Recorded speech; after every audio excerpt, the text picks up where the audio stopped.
Late in 2007, a couple of Toledo natives, Chris Wolf and Rick Neely, discovered that they both share a passion for history. And they started asking area war veterans to convey their stories. And that is how the historydocumented.com has come to be. And they join us now. And by the way, it's linked on Denny Radio. Good morning, Chris. Good morning, Rick. Morning, Denny. Look at that. We got you both on. That's fantastic. So, did you guys know each other prior to historydocumented.com? Well, we actually worked together by chance at a local trucking company, and that's how we met, and we started talking about history. How did you get from loving history to, hey, you know what we ought to do? We ought to, take a video camera and track down some of these vets. And how far do you guys go back with the veterans? Well, all we can really go back is to World War II. I think there's one World War I vet left alive in the United States. Yeah, I think there is only one. So, yeah, I didn't... We've got like an immediacy to these World War II guys because we're losing them at a rate of 1,500 a day. And, I look in the obituaries and I'm thinking there's another story lost. Yeah. There's another story lost. But to get back to the question, how did we get from there? Yeah. At first, we just kind of took the video camera around and did stuff, and then we heard about the Veterans History Project through the National Archives, which is also through the University of Toledo at the Canada Center, and someone prior to us had done just the audio interviews of over 500 vets, and we said, hey, let's do this audio video, because, kids they want to see stuff, and that's part of this. We want kids to realize that, you know what, you got heroes living right next door. And you don't even know, and you just think he's some crazy, crotchety old dude or old woman, and you don't realize that. I mean, here's a perfect example. Did any of us know that Ed McMahon was a war hero? I did. We did. Well, of course you did. Geeks. But did the average Joe know? I mean, you got to figure that somebody in their 80s served because, you didn't have a choice. But right. Ed actually chose, after, flying, I don't know how many combat missions, he actually, after he did his duty in World War II, he actually re-enlisted for the Korean War. Right. That's huge. I mean, that's absolutely huge. He was still in the reserves late in his life. I'll tell you, it's amazing. So it says that you guys do a couple a week. You'd like to do more, but obviously it costs money. Can you donate on your site?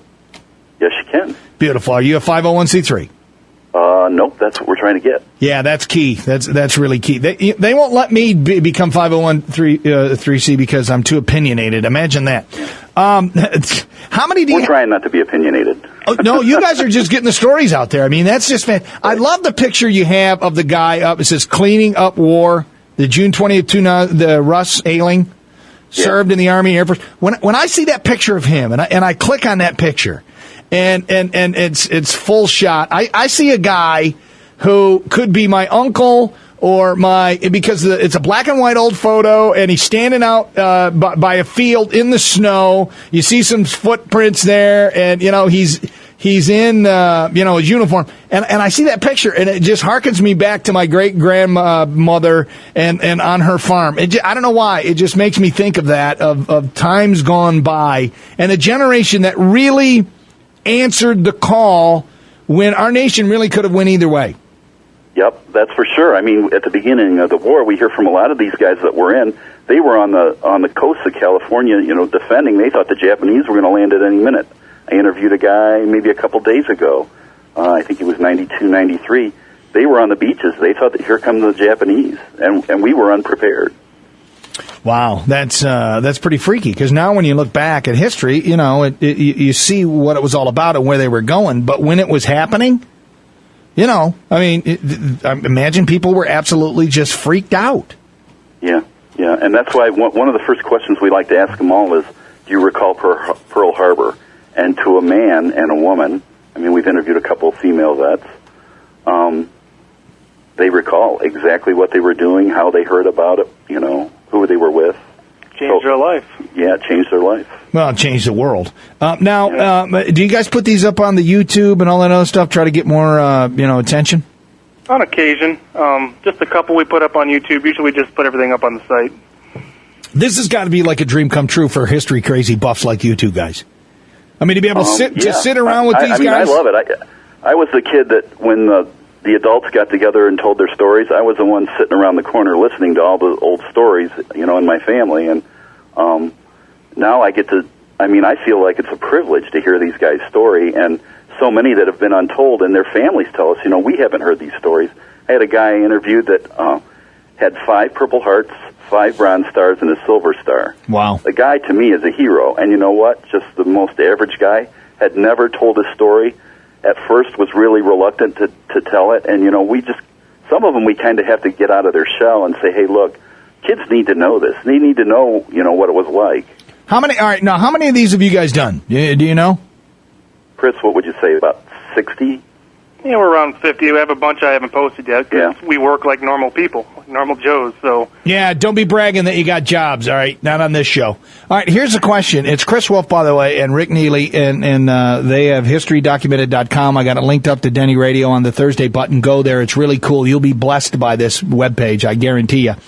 Have you ever done an interview, so somewhere around 60, have you ever done an interview where you yourself or the person you're interviewing doesn't get emotional and cry?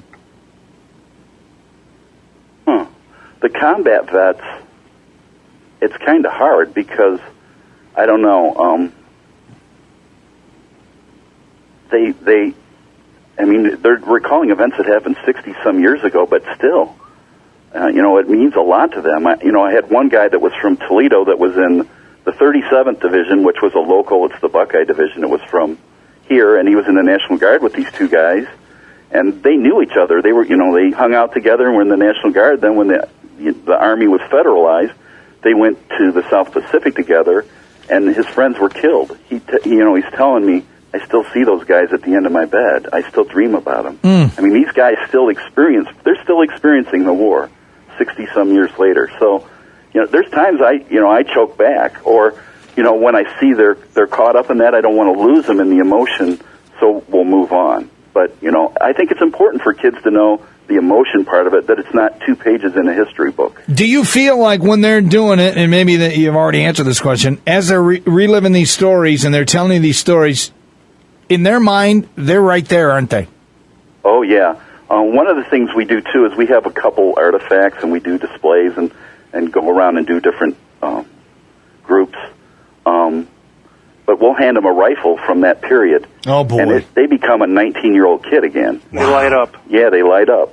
No kidding. To a man, they'll say, oh, this is a little heavier than I remember or whatever. But, it's like they become that kid again. That, guys we've interviewed have been from like 17 to maybe in their early 20s. So these were, we forget, these were young kids. It's not like in the John Wayne movies where they're these old seasoned actors. These are young baby-faced kids. All right, it's Chris Wolf and Rick Neely. It's historydocumented.com. That's where you find them. Go up there. You'll be blessed by it. It's also linked on dennyradio.com on the Thursday tab. Anything else before I let you guys go?